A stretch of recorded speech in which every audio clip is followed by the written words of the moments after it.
मुख्यमंत्री डॉक्टर मोहन यादव ने हरिद्वार में योग गुरु बाबा रामदेव के साथ गुरुवार को योग पर कदम ताल किए। पतंजलि योगपीठ हरिद्वार में मुख्यमंत्री डॉक्टर मोहन यादव ने योग गुरु रामदेव के साथ शीर्षासन के साथ योग के अन्य आसन भी किया। इस दौरान उन्होंने योग को दिनचर्या का हिस्सा बनाकर स्वस्थ, संतुलित और ऊर्जावान जीवन की ओर कदम बढ़ाने के लिए कहा। दूसरी ओर दिल्ली में रुके बीजेपी के प्रदेश अध्यक्ष हेमंत खंडेलवाल ने आज एमपी के लोकसभा और राज्यसभा सांसदों के साथ भोज पर एमपी के विकास को लेकर चर्चा की।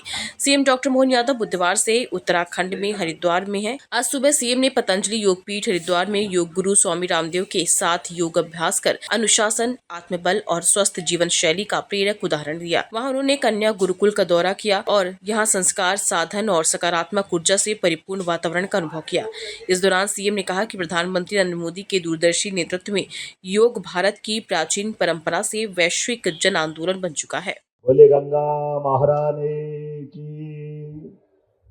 आज के इस बहुत ही भव्य, दिव्य और अद्भुत संत समागम के समन्वय ट्रस्ट के द्वारा आयोजित इस गुरुदेव परम पूज्य ब्रह्मलीन सत्यमित्रानंद जी महाराज साहब की समाधि पर दिव्य मंदिर के साथ मूर्ति स्थापना की जो कल्पना की गई, मैं तो मध्य प्रदेश के रिश्ते के कारण से भी आया हूं और काल की नगरी, महाकाल की नगरी से भी मैं आता हूं। जीवन सबका नियत है, समूचा मंच सबको प्रणाम करता हूं। दो शब्दों में अपनी उस भावांजलि को देना चाहूंगा।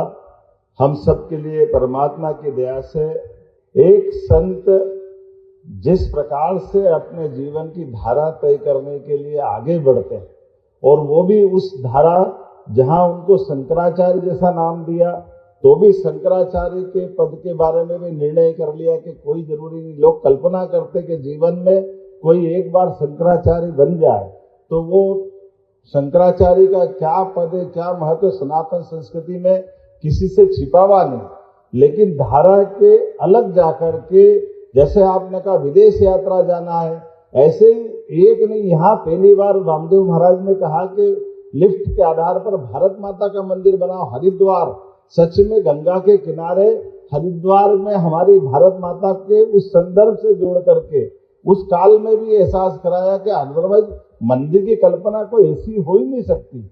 लेकिन वहां से अपने कामों के बलबूते पर विचारिक रूप से भारत को अपने हिंदुत्व पे गर्व होना चाहिए। हिंदुत्व ही राष्ट्रत्व है, इस आधार पर कई प्रकार से उनने उपक्रम चालू किए और उसी आधार पर जब वो मध्य प्रदेश से भानपुरा पीठ से संबंध आता है तो मध्य प्रदेश के मुख्यमंत्री का आना समसामयिक भी हो जाता है कि मुझे जरूर आना चाहिए। और अवधेशानंद जी महाराज साहब का भी वही साधना स्थल सोनकच्छ से आपकी यात्रा प्रारंभ हुई। मैं आपको भी प्रणाम करता हूं और इस अवसर पर सच में 2028 के कुंभ मेले के समान हमारे सिंहस्थ की तैयारी भी हम सब कुछ कर रहे हैं और उम्मीद कर रहे हैं कि आप सबके माध्यम से सनातन की ये धारा शाश्वत रूप से बहती रहे। मैं अपनी ओर से पुनः मध्य प्रदेश सरकार की ओर से अपना प्रतिनिधित्व यहाँ देते हुए आप सबको आमंत्रण भी दे रहा हूँ और इस पूरे आयोजन के प्रति मैं अपनी तरफ से, जैसा महाराज जी को ये एक तरह से उत्तराधिकारी के नाते से आपने उनके उस काम को आगे बढ़ाते हुए समन्वय परिवार की यात्रा प्रारंभ की।